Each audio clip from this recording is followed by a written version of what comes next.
Hello and welcome everyone. Today I want to show you how to craft a mirror tier 12 link weapon for a Forged Frostbearer Spectre build utilizing a multi-link weapon plus Squire setup. Normally these caster based wands are tedious to make, even when aiming for a wand that doesn't have a full set of modifiers, but with the reintroduction of recombinations in 3.25, they can actually be made for a reasonable amount of currency.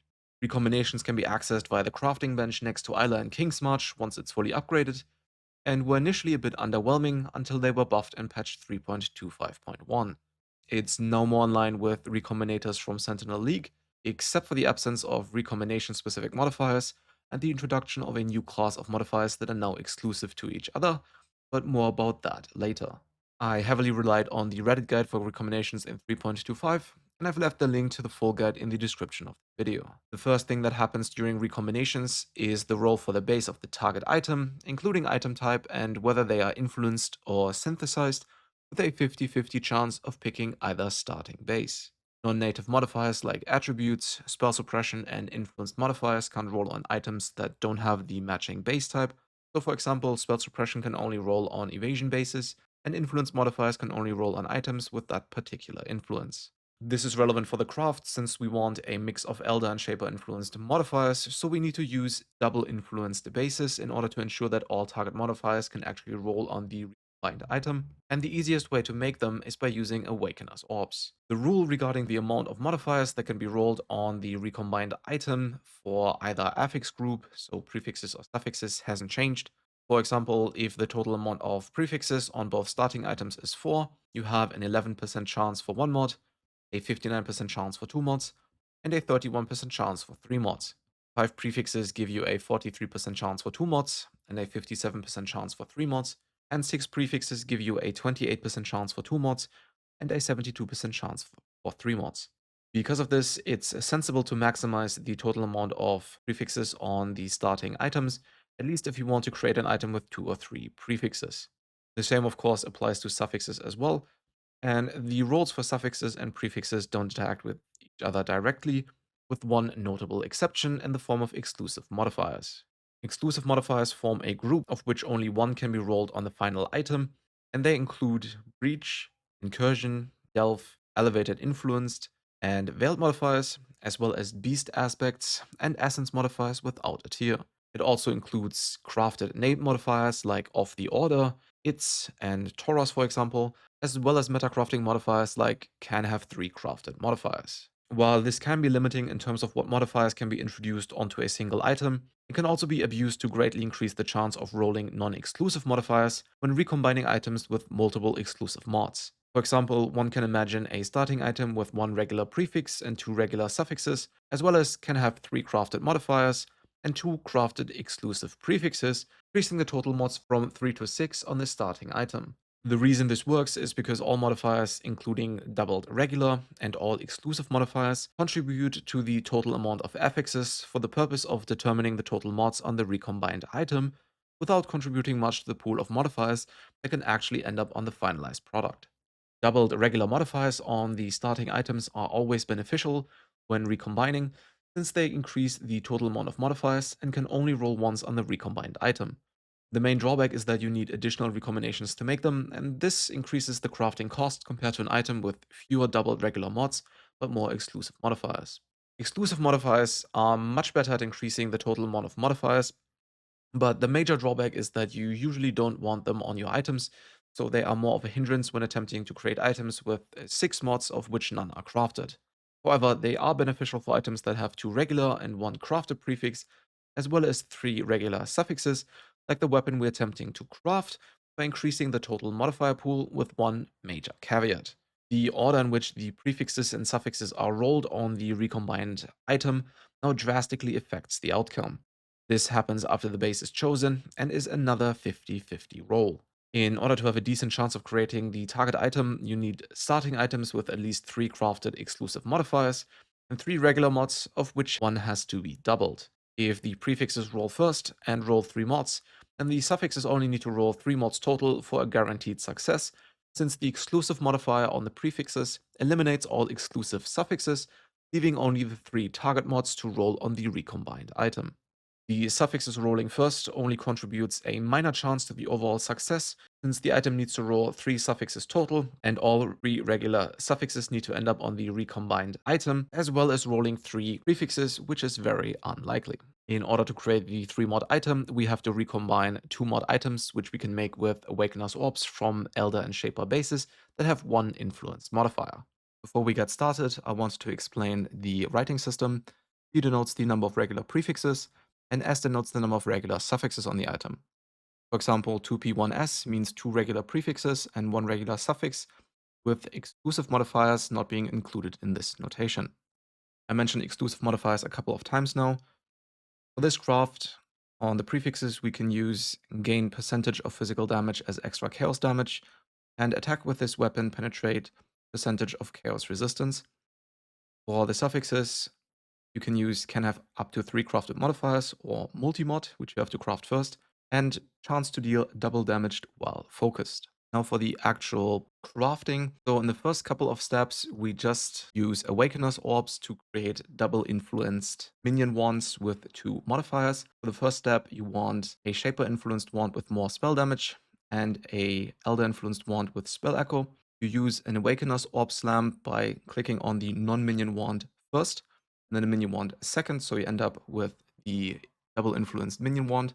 You can remove caster mods other than the target mods with annuls. If there's still non-caster mods left, you can craft cannot roll caster modifiers, followed by annuls to remove the non-caster mods. If you don't have an open suffix, you can remove one with an annul if required. If you accidentally remove the meta mod before the last non-caster mod is removed, you have to recraft it. If at any point you remove one of the target mods, you have to annul further until only that 1 target modifier is left, and then add the item to the 1 mod recycling pool. If you annul both target mods, you can add it to the 0 mod recycling pool. Once you're done, you should end up with item C, a double influenced minion wand with more spell damage and spell echo. The second step is similar, but you're starting out with an item with increased critical strikes. In the caster version, you can tell the difference by the secondary modifier, the increased spell critical strike chance, or by holding Alt while hovering over the item, which should reveal a cast attack on that modifier. The other mod is Spell Echo. You do an Awakener's Orb Slam onto the minion 1 base again. If the item has caster-based prefixes and at least 1 open prefix and suffix, which you can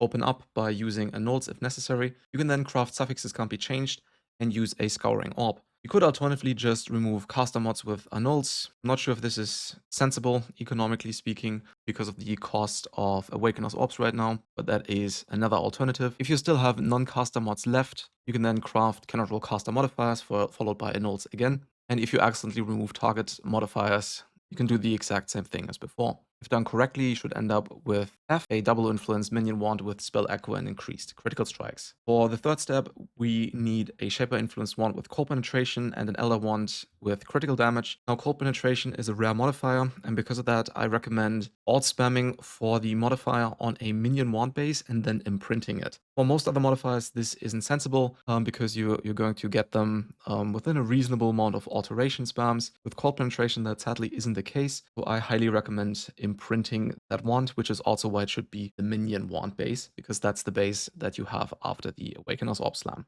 After the slam, you have to remove non-target modifiers with annuls. There's nothing you can really do in terms of meta crafting here, and if you remove one of the target modifiers, you have to proceed the exact same way as before. This should give you Wand Eye with cold penetration and critical damage. The last 2 mod item we have to make has to be made by combining a wand with more spell damage and critical damage, once again by using an Awakener's Orb Slam onto the minion wand base, and you have to remove modifiers just like in step 3 with annuls. Once again, there's no meta crafting here as well. And if you remove a target mod, it has to be added to the 1 or 0 mod recycling pool. This should give you Wand L with more spell damage and critical damage. Now for the actual recombinations, in the 5th step, we are starting out with item C with more spell damage and spell echo, and item F with spell echo and increased critical strikes, both being Shaper Elder influenced bases. You have to prepare C by crafting multi-mod, plus 1 craft exclusive prefix, plus 1 craft exclusive suffix, and you have to prepare F by crafting multi-mod and crafting 2 exclusive prefixes.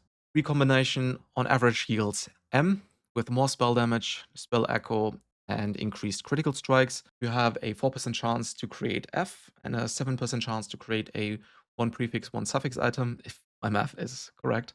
For the 6th step, you're recombining I with cold penetration and critical damage, and L with more spell damage and critical damage by preparing both of them with multi-mod and 2 crafted exclusive prefixes.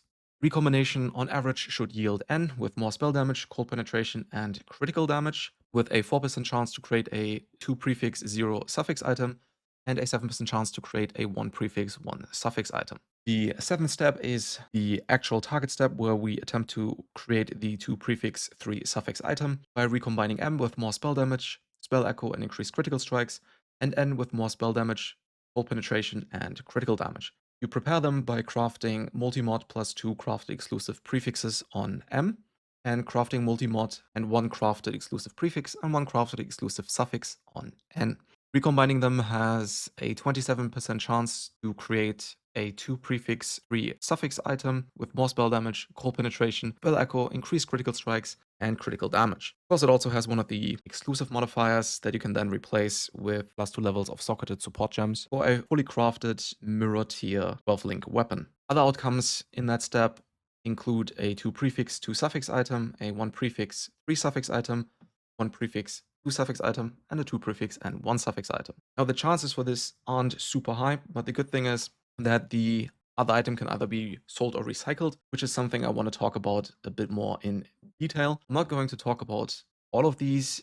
The most basic thing is that you should only ever recombine items that have both Shaper and Elder influence. So, for example, recombining an item with Elder and Shaper influence and another 1-mod item that has just Elder or Shaper influence is not recommended, because then you're essentially gambling the base, which reduces the chance of success in this step by 50%. So 0-mod items that you get from the Awakener's Orb Slams followed by annulling, they can be recycled by scouring, using an Orb Transmutation to make magic, spamming alterations until you hit either increased critical strikes, more spell damage, or cold penetration, using a Regal Orb, and then annulling the other modifier. This item is then transferred to the 1-mod recycling pool and can be used as follows. So 1-mod items can be recycled by crafting exclusive modifiers and recombined with one of the 2-mod items, as long as it has critical strikes, more spell damage, or cold penetration, and it replaces the other item in step 5 or 6 this way. You can prepare the item by crafting multi-mod plus either 2 crafted exclusive prefixes, or a crafted exclusive prefix plus 1 crafted exclusive suffix on both items, so you have 4 and 5 affixes respectively. And you should have 5 affixes for the group of affixes that features 2 affixes on the target item before recombining them. It actually has a lower chance of success than recombining items C, F, L, and I, because it has 1 less affix, but at least you get to recycle those items. If it has critical damage or spell echo, it can only be used to make C, F, L, or I by recombining it with another 1-mod item with the corresponding modifier, so either more spell damage or cold penetration. To save costs, you should only craft 1 exclusive prefix and 1 exclusive suffix, so that both items end up having 1 prefix and 1 suffix each. 2 prefix, 2 suffix items are a common outcome of the 7th step. You can either sell them directly, rather first craft +2 level of socketed support gems, or you can use them for further recombinations with a 2 prefix, 1 suffix item that has the corresponding missing suffix, so it either replaces M or N in step 7. In order to prepare them, you have to craft multi-mod plus an exclusive prefix, then combine it with the other item, either M or N, that has the missing suffix, just like in step 7. This actually has a higher chance of success than recombining items M and N due to the additional affix. Essentially, when rolling the suffixes first, you now have a higher chance of getting 3 suffixes and rolling the 3 target suffixes compared to using just M or N. I'm not going to talk about the other cases in detail, but if you are interested in making this weapon, I'm going to leave a link to the full set of steps in the description of this video. I'm now going to show you what they look like in game. I made wands C, F, and I using Awakener's Orbs according to the first 3 steps, and decided to make wand L from my 1-mod recycling pool after many failed attempts to create it according to step 4. In order to keep the cost low, I put an exclusive prefix on one and an exclusive suffix on the other wand, so both had 2 mods each. The recombination was successful and yielded L. I then prepared C, F, I, and L by first crafting multi-mod, followed by a number of exclusive prefixes, and suffixes according to step 5 and 6. I then recombined C and F, which was successful and yielded M, followed by recombining I and L, which was also successful and yielded N. After that, I prepared the items by crafting multimod on both items, 2 exclusive prefixes on M, and 1 exclusive prefix and 1 exclusive suffix on N. I recombined both items without scrolling down to keep the tension, and eventually looked at the item to find that I successfully made the weapon with all 5 regular modifiers. Enchanting it with minion damage, and replacing the crafted prefix with a +2 level of socketed support gems gave me the weapon I was looking for. I spent around 80 divines in total, which is on the lower end, with the average probably being twice as high, since the chance to hit all 5 modifiers is only around 27%, but at least you can either reuse failed items for further recombinations, or sell some of the more valuable mishaps to make up for the crafting costs.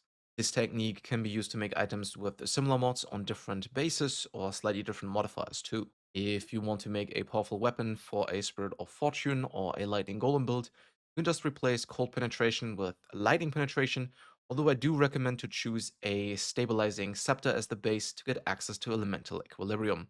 The reason we're not doing this here is because Cold Penetration isn't part of the modifier pool on Shaper influenced scepters for some reason, so we have to make do with minion wands.